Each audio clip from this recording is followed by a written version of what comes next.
The lost papyri, the myth of inerrancy, the reality of copies. For centuries, the faithful believed these words were the immutable, perfect breath of God. But history reveals a different story. The original writings, the autographs, have long since vanished. We possess no original manuscripts, only copies of copies, altered by the passage of time. These letters were fragile vessels, carried across a vast empire by common men and women. The original words were lost to decay, leaving only the human element in their wake. Mistakes abound. Every copy introduced new variations, new errors, and new human fingerprints. Scribes were not machines. Fatigue and inattention left permanent marks on the sacred text. Today, we assume the text we read is an exact replica. This is a modern illusion. There are more differences among our manuscripts than there are words in the New Testament. How can we know the truth if we no longer know what the words were?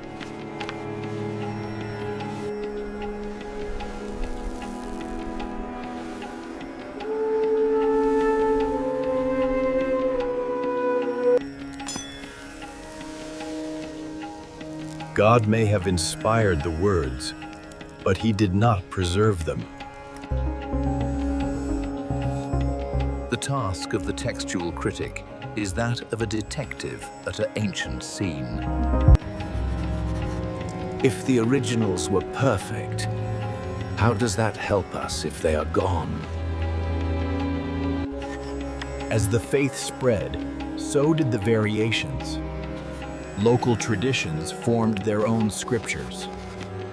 We are left with a ghost of the original, a human artifact, beautiful but broken. To find the first words, we must peel back 15 centuries of human ink. What we have are the shadows cast by the autographs across the centuries. The journey back to the original word begins in this chaos of human hands. In the beginning, the word was copied by African-American male amateurs, ordinary men in extraordinary times. In the early centuries, the word was carried by amateurs, bakers, tanners, and simple laborers. Untrained in the arts of the scriptorium, these volunteers copied the sacred texts in their spare time. Ancient Greek script was a continuous flow of letters, lacking spaces, periods, or commas. To read was to interpret. The eye struggled to find where one word ended and another began. The eye wanders. Similar line endings lead to the fatal slip of homoioluton. A split pen or a moment of fatigue could alter the divine message forever. Copies of copies became ghosts of the originals, each bearing its own unique failures. These were guardians of a dangerous secret, copying for their lives in the shadows. Most early Christians were illiterate. They knew the word only as it was read aloud. They trusted the scribe had captured the truth. But the scribe was only human. Even official scribes like Petaius could barely read the very words they were assigned to copy. Mistakes were not just made, they were duplicated, ingrained into the history of the text. The knife was as essential as the pen. Scribes corrected the word as they saw fit. Faced with contradictions, the amateur scribe became an editor, choosing which truth to preserve. Abbreviations like God and Christ saved space, but invited dangerous confusion for later eyes. Across the empire, letters traveled slowly, each one a fragile bridge for the new faith. Exhaustion was the scribe's greatest enemy. In the flickering light, the letters began to dance. A slip of the hand, a moment of distraction, and the sacred text was scarred. Genealogies were jumbled as scribes read across columns, making men the sons of the wrong fathers. A single horizontal line could turn God into who, shifting the very weight of divinity. The scroll was their most precious possession, yet its words were already in flux. Relief was the final emotion. The drudgery of copying was over for one more man. The errors of the amateurs would be buried for centuries, waiting for the eyes of the future. But the errors were not always accidents. Soon, the pen would become a weapon of war. Theology became combat. The very nature of Christ was the battlefield of ink. By the 4th century, the stream of copies had become a flood of human variations. Vellum replaced papyrus. The era of the amateur gave way to the professional monk. In the silent monasteries, the word was standardized, yet the early errors remained buried. The amateur's ink was a human record, a fragile echo of the lost autographs. The era of accidents ended. The age of deliberate theological change had begun. In the 2nd century, theological wars turned the humble quill into a weapon of precision. Some saw Jesus as a righteous man, chosen and adopted by God at his baptism. At the Jordan, they believed a voice from heaven declared him begotten on that day. The original Luke 3:22 stated it clearly. Jesus became the Son during his baptism. Proto-Orthodox scribes found this dangerous. It suggested a time when Christ was not divine. To protect the faith, they used the knife. The offending words were erased. The text was harmonized with Mark, silencing the adoptionist voice forever. Others argued the opposite. To them, Jesus was God merely appearing as a man. Docetism claimed God could not suffer. He only seemed to feel human pain. A phantom divine. For the proto-Orthodox, this was a threat to salvation itself. They fought back by adding agony. Real blood, real sweat, real humanity. The oldest copies were silent. The scribes made sure Jesus suffered for all to see. The absence in our best manuscripts reveals the addition, a pious fraud for orthodoxy. At the table, the words were altered to emphasize the physical sacrifice. By adding "for you," they centered salvation on the reality of the broken flesh. No blood, no salvation. The scribes ensured the cup was never metaphorical. Separationists taught that Christ was two, a divine spirit indwelling a human vessel. They claim the divine Christ abandoned Jesus at the cross, leaving him to die alone.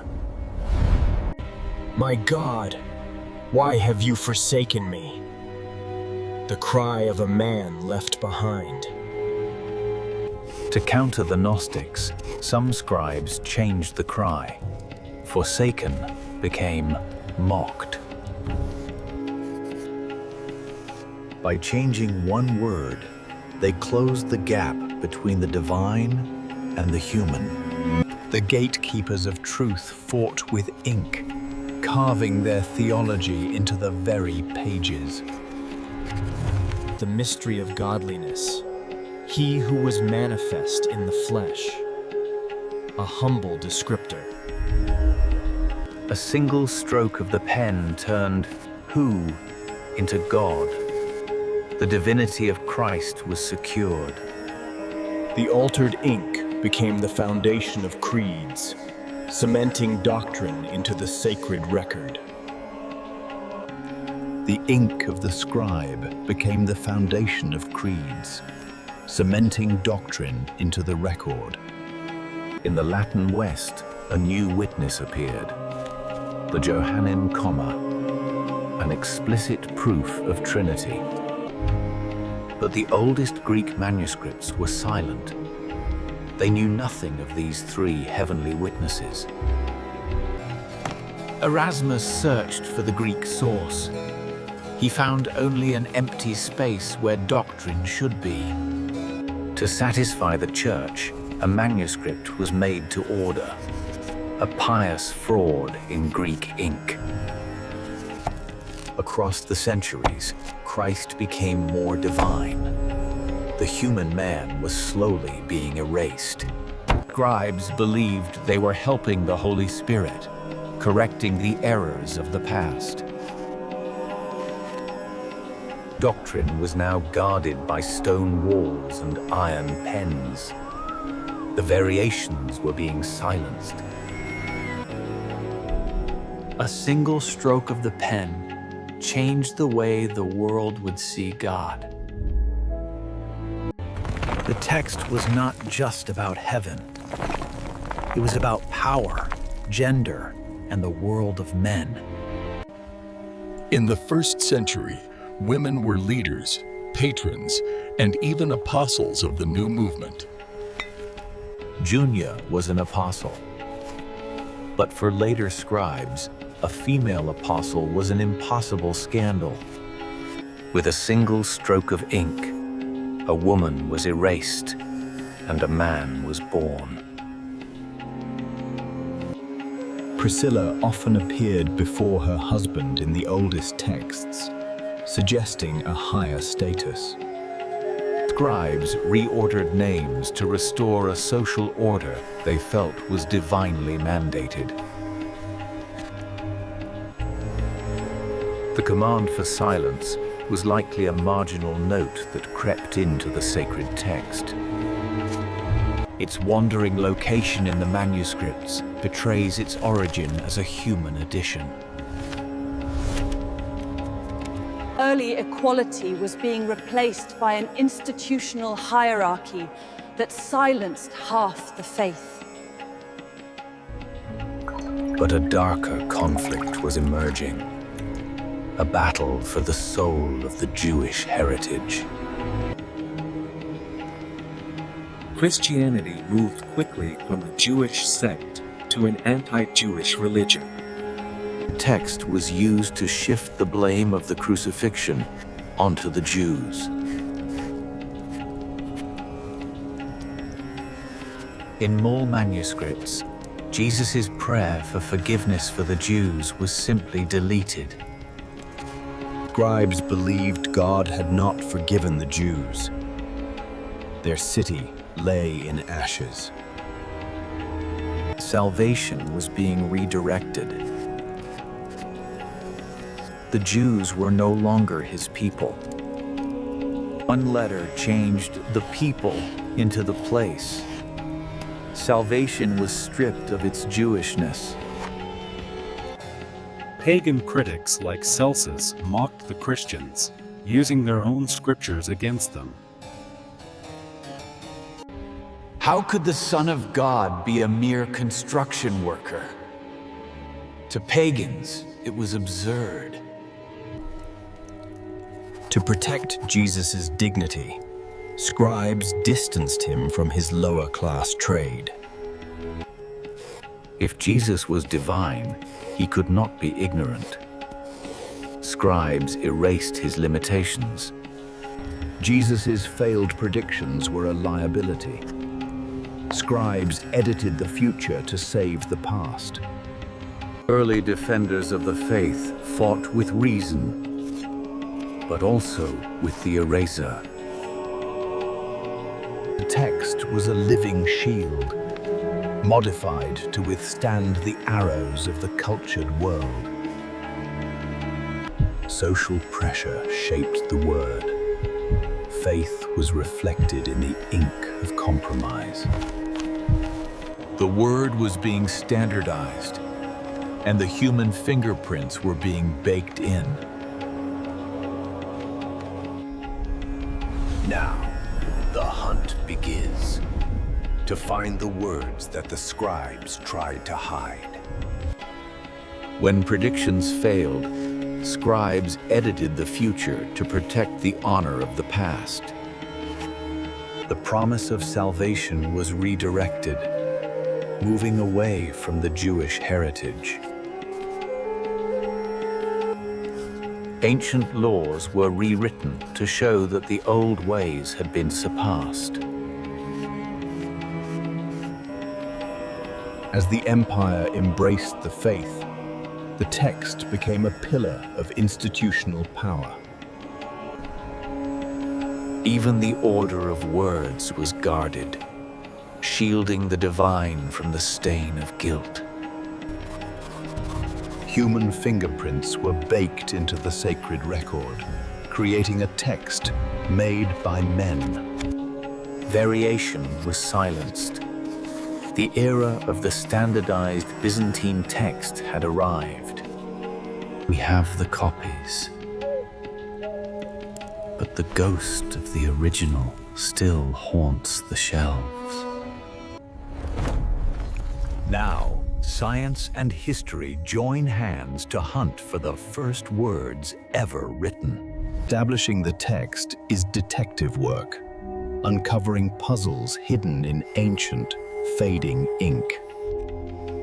John Mill shocked the world, exposing 30,000 variations in the sacred word. If the words were uncertain, the very foundation of faith began to tremble. Bengal preferred the difficult reading, for scribes always tried to fix the text. He grouped copies into families, tracing the lineage back toward the missing source. Wettstein saw the divinity of Christ hidden behind a single stroke of ink. A bleed-through turned who into God, a tine mark with massive theological weight. Karl Lachmann abandoned custom, using only the oldest evidence to rebuild the word. Tischendorf saw a sacred task, a lifelong struggle to regain the original word. Chemicals brought back the ghosts of words erased and forgotten centuries before. He traveled to Mount Sinai, seeking pearls among the silent desert sands. He found sheets destined for the flames, the oldest witnesses he had ever seen. In a red cloth lay the treasure. Codex Sinaiticus was finally revealed. A treasure exceeding all others. A complete witness to the first centuries. Two Cambridge scholars spent 28 years defining the rules of the quest. They sought a text not disfigured by medieval corruptions or human drift. Similarity meant a shared source. This was the core principle of their work. They favored the Alexandrian text, preserved by the most scrupulous ancient hands.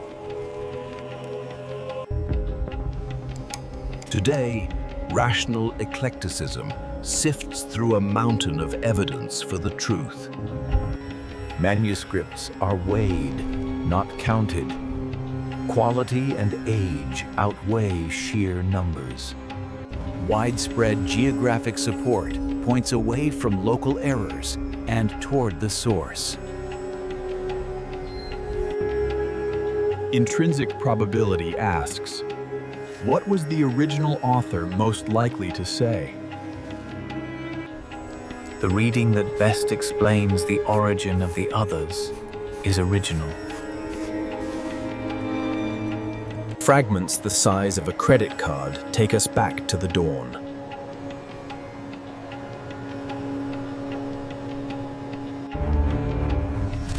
With 400,000 variations, the quest for the first word never ends. To read a text is to change it. Meaning is not inherent. It is created by us. Matthew is not Mark. Paul is not James. Each human voice speaks with its own truth. The Bible is a human book from beginning to end, written by men, for men. We may not have the originals, but the search for them defines our shared history. The ink is dry, but the quest for the first word continues. The mystery remains.